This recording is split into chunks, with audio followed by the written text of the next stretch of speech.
Welcome to Lion TV's Morning Spotlight. Coming up, we have stories over FFA Week and the Humane Society. And stories over Paws, Jump Rope for Heart, and food waste. I'm Addison Gilmore. And I'm Everett Kirkman. Let's get started.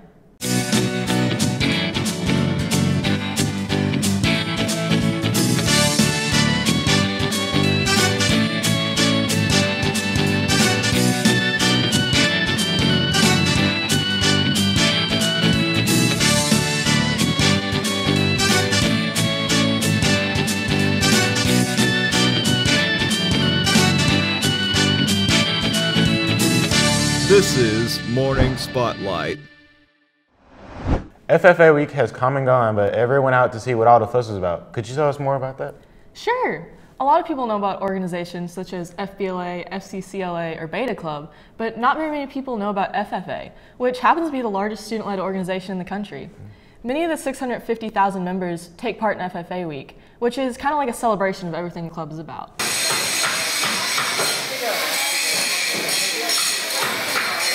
Searcy FFA uses National FFA Week as an opportunity to learn more, have fun, and contribute to the community. So this is National FFA Week, and basically the purpose of that is to raise awareness for agricultural education students and FFA and what we're all about and promoting agriculture. Try to share with the community, with students, with parents, what FFA is and what agriculture is and the importance that it plays in our daily lives. Tuesday we had Redneck Olympics, which is another tradition in Searcy FFA, and this year the committee revamped it and we did a lot of new activities, and we had a pie throwing for charity, and so like the kids would pay for a pie and they could throw it at an officer, and we're actually donating that money to the local SHS food pantry. Many of the 104 FFA members participate in this week's festivities. We had to find 20 pennies in a haystack, and we had to get our team to go and find all the pennies and stuff like that. And when we came back in, we had a game where we had to pop each other's balloons and all this other stuff. It's good to see some of the kids that aren't really taking shop classes. They want to come in and do an activity like this and think outside the box, and they oftentimes offer insight to their group.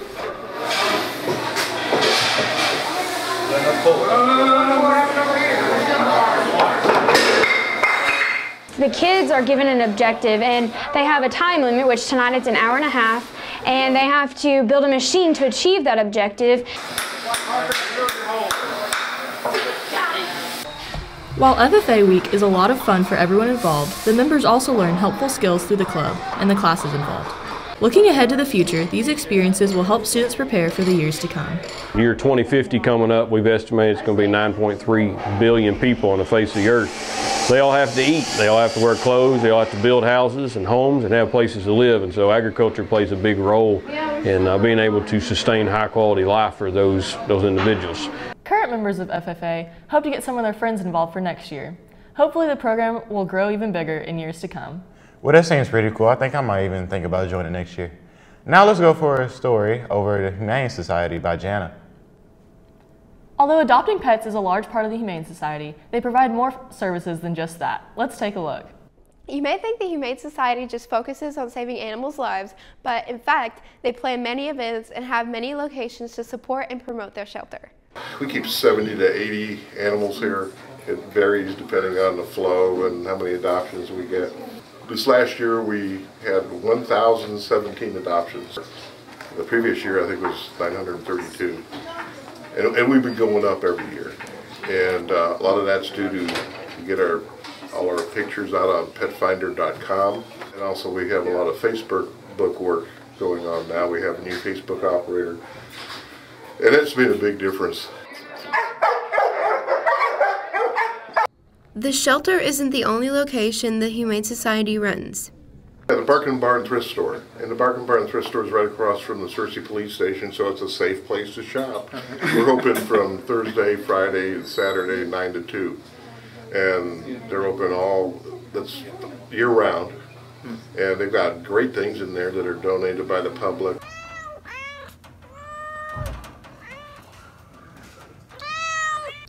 The Humane Society also runs fundraiser events.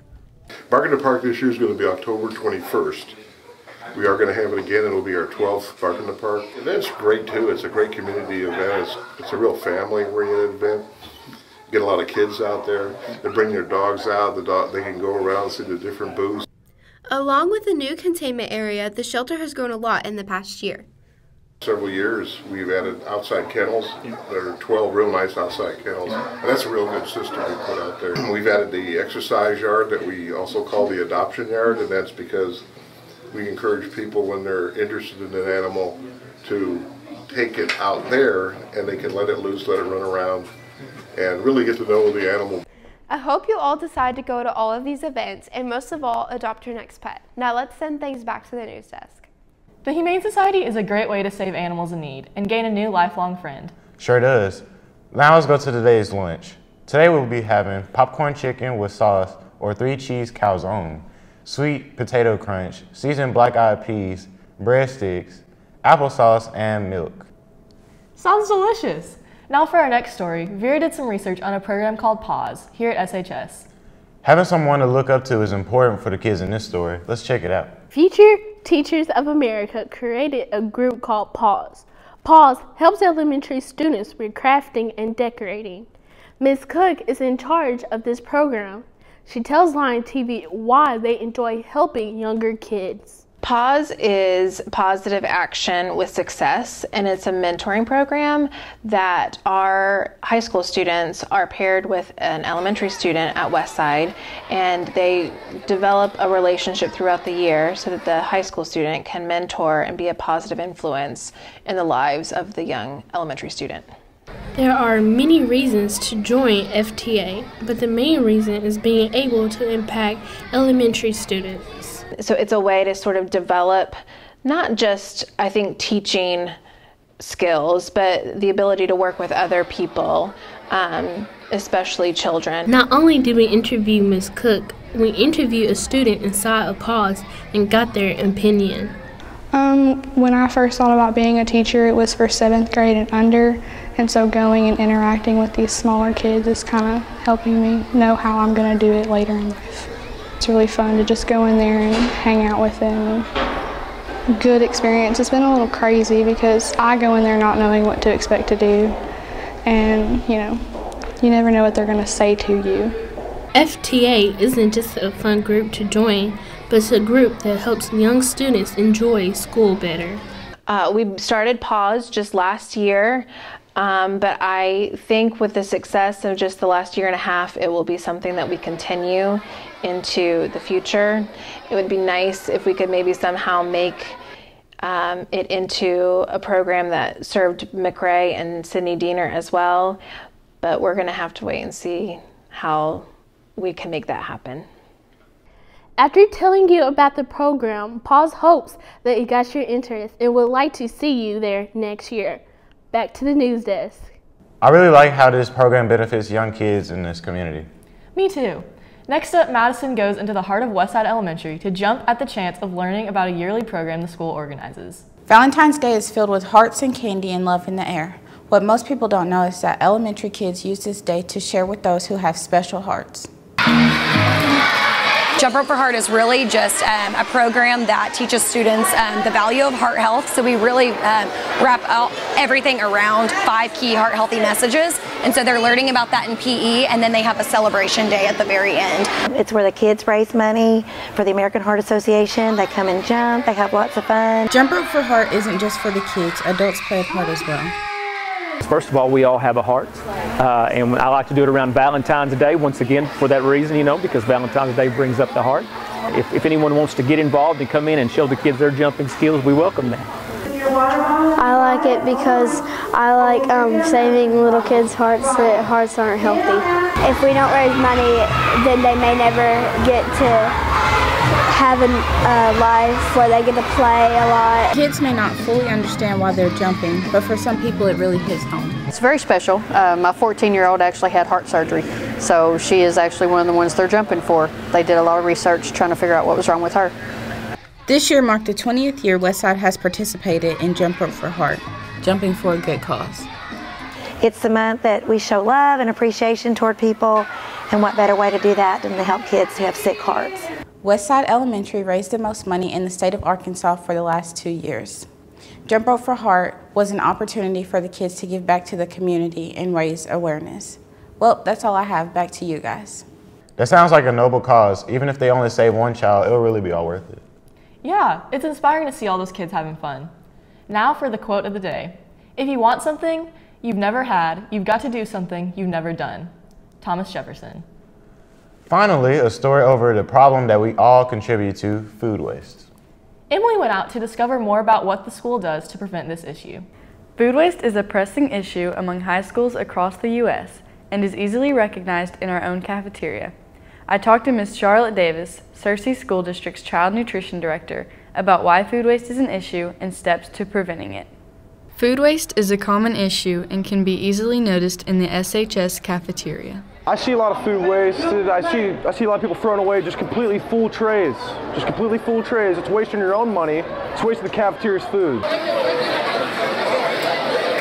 There is no obvious reason food is being thrown away, but there are several theories. Some stuff doesn't taste good, but some stuff's too much. I think the main thing that gets wasted is fruits and vegetables. In 2010, Michelle Obama created the Healthy, Hunger-Free Kids Act, requiring students to take 3/4 to a cup of vegetables a day and a 1/2 cup to a cup of fruits every day, depending on the age of the child. According to Cornell University and BYU, this program costs schools $5.4 million a day in produce alone, and $3.8 million of that is thrown away. Mainly the mainline stuff. People will eat a little bit of it and they'll be like, no, and then just toss it. The Searcy School District has taken several precautions to prevent food waste. That's our main strategy for decreasing waste, is an abundance of choices, which I'm proud to say not a lot of districts do as many as we do. And we do have what we call offer versus serve, where you can just take 3 food items. You don't have to take everything. I know one of the things that we do at the end of each semester, we have leftover milk a lot of times, like we can't use over the holidays or whatever, summer, Christmas, and we donate that to various places to keep it from being wasted. 5 numbers down. Students, too, can do their part to prevent such wastage. If you know that you don't like something, don't pick it up. Try to get something else. Buy less.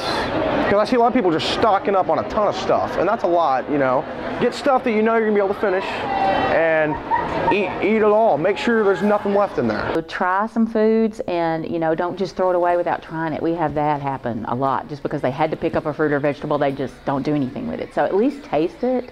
The responsibility of ending food waste can be achieved if we all work together. Hopefully, over the next few years, we will see the millions of dollars in wasted food decrease. I'm Emily Housley. Back to Everett and Addison. Thanks, Emily. I think everyone should get involved to help solve this problem. Yeah, together we can put an end to food waste. Well, that's all we have for today's show. If you missed an episode, go to CerseiLionPress.com and click on the Watch Us Now link.